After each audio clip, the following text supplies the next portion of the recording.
आज हम एक बेहतरीन खूबसूरत से पक्के मकान में मौजूद हैं। वीडियो में आप लोग देख सकते हैं कि इसको जिन कलाकारों ने बनाया है कितना खूबसूरती से बनाया है। ऐसा हम नहीं कह रहे हैं, ऐसा उत्तर प्रदेश के मुख्यमंत्री योगी आदित्यनाथ के ग्राम पंचायत सेक्रेटरी ने कहा है। उन्हीं की बातों को हम दोहरा रहे हैं और इतने पर भी जब उनका जी नहीं भरा तो पिता पुत्री जैसे पवित्र रिश्तों को कलंकित करते हुए पति और पत्नी बना दिया। उनकी लगाई हुई रिपोर्ट हमारे हाथों में है, स्क्रीनशॉट लगा रहे हैं, आप लोग देख सकते हैं। नमस्कार, स्वागत है आपका न्यूज सागर 24 में और मैं हूं सुशील मिश्रा। इस वक्त हमारी मौजूदगी है उत्तर प्रदेश के कौशाम्बी जनपद के जनपद मुख्यालय से 25 किलोमीटर दूर सरायकेला थाना क्षेत्र के अंतर्गत आने वाले बरई गांव में। हमारे साथ मौजूद है जयललिता तिवारी, पेशे से अधिवक्ता हैं, अपने पिता की इकलौती सहारा हैं। 35 वर्ष इनकी उम्र हो चुकी है, अभी तक विवाह नहीं कर पाई हैं। इसी गांव की निवासी हैं और जनपद मुख्यालय मंझनपुर में डिस्ट्रिक्ट कोर्ट में प्रैक्टिस करती है। लेकिन दुर्भाग्य देखिए, एक बेटी होने का अभिशाप इनको मिला है, क्योंकि जो वकालत की कमाई है उससे इतना नहीं हो पाता कि ये अपने और अपने पिता के लिए एक पक्के छत का निर्माण कर सके। ऐसे में इन्होंने प्रधानमंत्री आवास योजना के तहत आवेदन किया।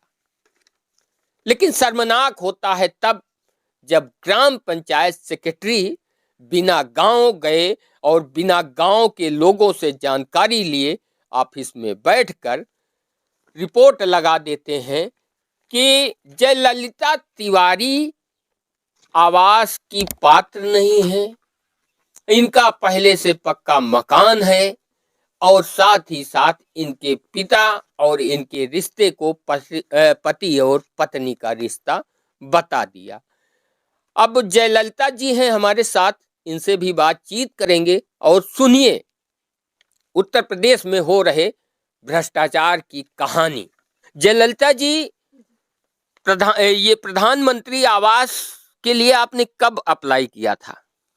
मैंने 30/1/2025 को डीएम साहब को प्रार्थना पत्र दिया था। उसी प्रार्थना पत्र में वहाँ से मतलब कार्यालय से IGRS किया गया, जिसमें मैंने अपने मकान के गिरी और जो कच्चे है मकान उसकी फ़ोटो उसमें मतलब लगा कर दिया था। और इसके साथ साथ पहले जो मतलब रिपोर्टें जो इनके यहाँ से ग्राम पंचायत अधिकारी द्वारा सही भी लगाई गई हैं, वो सारी रिपोर्टें लगा कर मैंने दिया था।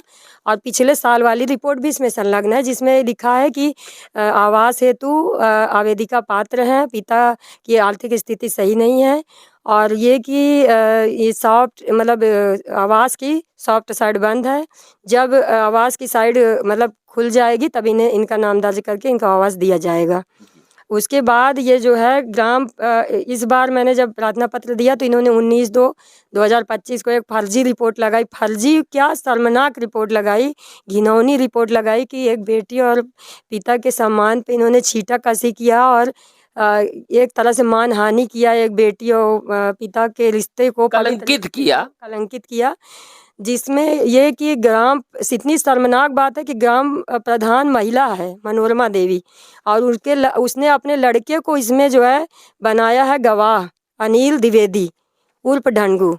और दूसरे जो है गांव के एक शोभा जो हरिजन है, 2 लोगों को ये उसी के घर में रहता था, उसको ये गवाह बनाए और गवाह बना के ग्राम पंचायत जो सचिव है उससे रिपोर्ट लगवाई और वहाँ बैठ के ये सब साँठ-गाँठ करते हुए इन्होंने रिपोर्ट लगाई। ग्राम पंचायत अधिकारी द्वारा जब मैंने फ़ोन किया, मैंने पूछा कि आपने इस तरह की गलत रिपोर्ट क्यों लगाई? तो उन्होंने कहा कि हाँ, मैंने नहीं लगाई। मैंने कहा कि इसमें आपके साइन हैं प्लस आपके गवाहों के भी साइन हैं, जबकि उनके मोबाइल नंबर भी इसमें अंकित किया गया। जबकि मनोरमा देवी के जेठ पूरे परिवार सब लोग जानते हैं कि हमारे पिता हैं वो, और पिता यहाँ आकर बैठते थे, यहाँ पे चाय पीते थे, चाय पीकर यहाँ से जाते थे और फिर भी जानबूझकर बेटी को कलंकित किया पिता के साथ। आवास ना देने के लिए और इसलिए कि पहले इन्होंने बहाना ये पहले करवाते थे कि साइड बंद है आवास की, जब खुलेगी तब इनका नाम अंकित किया जाएगा। इसके पहले 18 की एक रिपोर्ट लगी हुई है मेरे उसमें, तो पिताजी के नाम से, तो उसमें 306 नंबर पे नाम पिता का दर्ज था। उसके बाद ये जो है दोबारा जब हुआ तो ये घर में बैठा के रिपोर्ट लगवाते रहे जब तक साइड बंद है बंद है। फिर उसके बाद जब साइड खुल गई तो इन्होंने मुझे मतलब मेरे पिताजी को और मुझे अपात्र बता दिया, जबकि ये कि मैं पिताजी मेरे बीमार हैं, मेरा कोई और है नहीं, और मेन बात ये कि सारे घर की जिम्मेदारी हमारे ऊपर ही है। तो क्या बेटी होना मतलब इतना वो है कि जो रिपोर्ट लगा रहे हैं उनके भी तो बेटी बहन होंगी, वो अगर उनके लिए कोई इस तरह के अभद्र अपमानजनक शब्दों का प्रयोग सरकारी योजनाओं के तहत यदि उसका दुरुपयोग कराया जाए और इस तरह से लगाए कोई रिपोर्ट, तो उन्हें अच्छा लगेगा ये सुनने में कि मतलब बेटी को पिता की पत्नी बता दो और कच्चे आवास को आप पक्का बता दो, और सरासर फर्जी और झूठी मनगढ़ंत रिपोर्ट लगा के मनमाने तरीके से ये ग्राम पंचायत प्रधान होने का और दूसरी बात ये ग्राम पंचायत अधिकारी होने का गलत फ़ायदा उठा रहा है, जबकि ऐसे ग्राम पंचायत अधिकारी को तुरंत त्वरित प्रभावी कार्रवाई से सस्पेंड कर देना चाहिए। क्या आवास के लिए आपने जन सुनवाई में एप्लीकेशन डाला था? मैंने डायरेक्ट खुद उपस्थित होकर हाथों हाथ डीएम साहब को प्रार्थना पत्र दिया था। उन्होंने इसके लिए मतलब जांच में दिया था, जिसका IGRS उनके कार्यालय से हुआ था, जिसकी संख्या है 20017425001444। इसमें इन्होंने इतनी घिनौनी रिपोर्ट लगाई, इतनी गंदी रिपोर्ट लगाई कि एक मतलब कि पहली बात तो ये कि शासन प्रशासन को ये रिपोर्ट भेज रहे हैं, इनको शर्म नहीं आती है कि क्या इनकी बेटी बहन इनकी पत्नी है कि इस तरह की चीज़ें लिखेंगे, इनकी माँ बहन बेटी नहीं है घर में, कि मतलब किसी को आप इस तरह से सरकारी योजना जो अपने घर से नहीं दे रहे हैं, सरकार द्वारा उपलब्ध कराया जा रहा है, उसमें बिना जांच पड़ताल के अंशुमान सिंह जो ग्राम पंचायत अधिकारी फिलहाल में उनसे इन्होंने गलत रिपोर्ट लगवाई। और अंशुमान सिंह से जब एक पत्रकार भाई ने बात किया तो उनसे उन्होंने कहा कि मैं जानता हूं कि बाप बेटी हैं, और मैं ये भी जानता हूं कि वो अधिवक्ता हैं, और दूसरी बात ये भी बोल रहे थे कि वो मैंने कोई ऐसी वो मुझसे गलती से हो गई, रिपोर्ट लग गई। तो ये ऐसे कैसे गलती से रिपोर्ट लग गई, ये भी जानते हैं कि बाप बेटी हैं, और फिर उसके बाद ये किसके कहने पर, किसके इशारे पर इस तरह घिनौनी रिपोर्ट लगाई गई ग्राम प्रधान के घर में बैठ के। जरा हम आप लोगों को दिखाते हैं और सुनाते हैं कि इस रिपोर्ट में ग्राम पंचायत सेक्रेटरी महोदय ने क्या आख्या लगाई है। इन्होंने जब जन सुनवाई डाली डीएम के यहाँ तो उन्होंने आख्या मांगी, और आख्या के बाद इन्होंने रिपोर्ट जो लगाई है आप देख सकते हैं, मेरे हाथों में है, स्क्रीनशॉट लगा रहा हूँ, आप लोग खुद देखिए।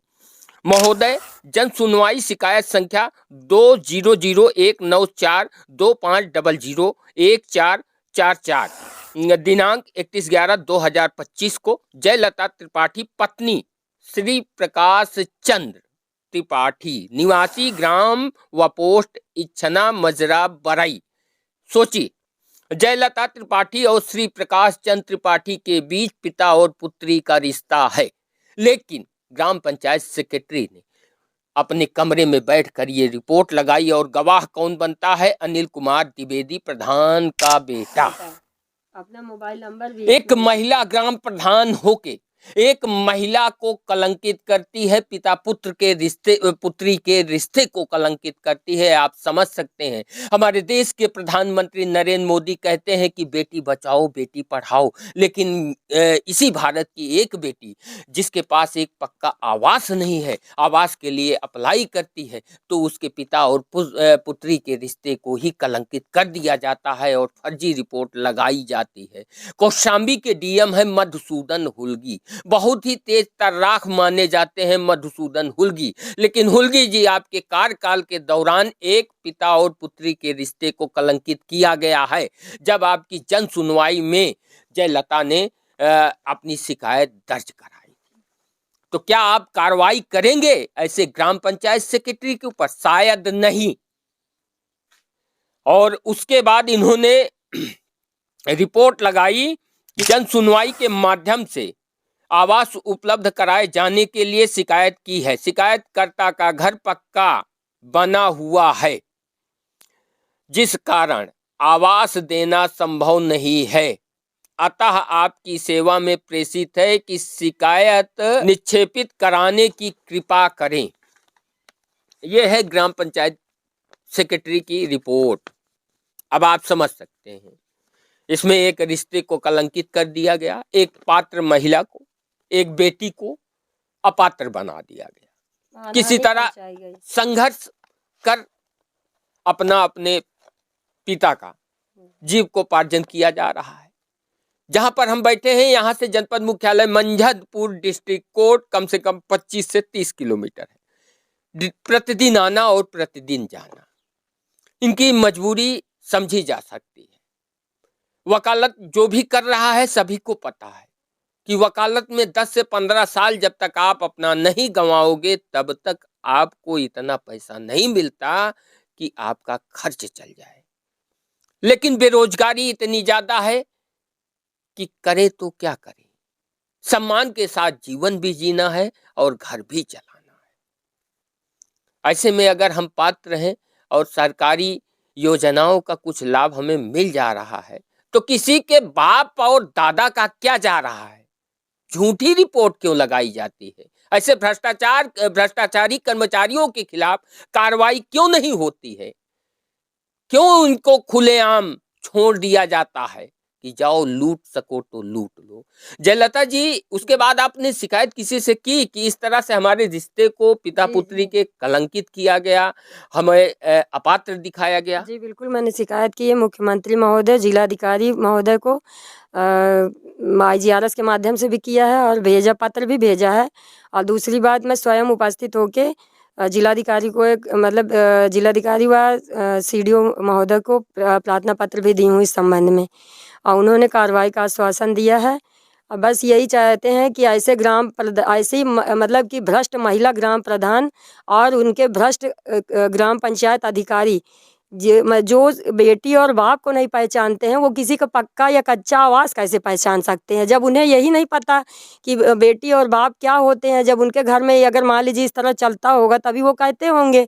नहीं तो ये एक बार और इसी तरह से हमें प्रताड़ित कर चुके हैं, राशन के नाम से भी प्रताड़ित करते थे पहले, और इस तरह से ये फर्जी जो है महिलाओं के नाम से ये प्रधानी चला चुके हैं। पहले हरिजन महिलाओं के नाम से कोटेदारी चला चुके हैं, और उसके बाद भी ये जो है फिर भी मतलब अपनी हरकतों से बाज नहीं आ रहे। इस बार भी इनकी वाइफ जीत गई, मनोरमा देवी। अब उसके बाद जो है घर में बैठा के अपने किसके पक्के आवास की फ़ोटो खिंचवा लिए, किसके आधार पे इन्होंने फर्जी रिपोर्ट, इतनी शर्मनाक, इतनी शर्म से डूब जाने वाली है आख्या है कि इसको पढ़ने के बाद तो मैं नहीं समझती हूँ कि कोई भी इंसान सरकारी अधिकारियों पे भरोसा करेगा, वो भी सरकारी सेवाओं जो सरकार द्वारा उपलब्ध कराई जाती है, और सरकार उसको जो है वहाँ से संचालित करे, जबकि इनका उसमें 1 रुपया भी नहीं लगना है।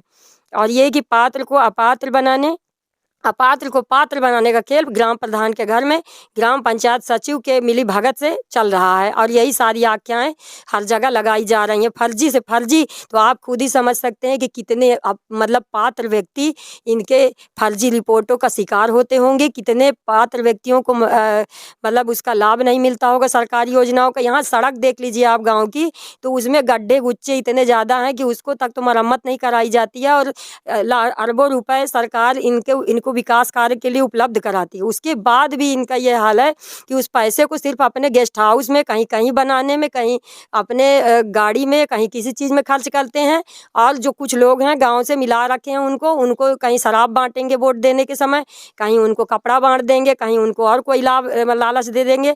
वो इस तरह से खींचे चले जाते हैं। और अब आप लोगों से इतना कहेंगे कि इस वीडियो को ज़्यादा से ज़्यादा शेयर करें। दूसरा सवाल हमारा होगा, यहाँ के जो कौशाम्बी के मुख्य विकास अधिकारी हैं उनसे सीधा सवाल होगा कि ऐसे ग्राम पंचायत सेक्रेटरी के खिलाफ कब होगी कार्रवाई, जिसने एक पिता और पुत्री के रिश्ते को कलंकित कर दिया, एक पात्र बिटिया को आवास से वंचित कर दिया, और ऐसे भ्रष्ट प्रधानों के खिलाफ कब होगी कार्रवाई।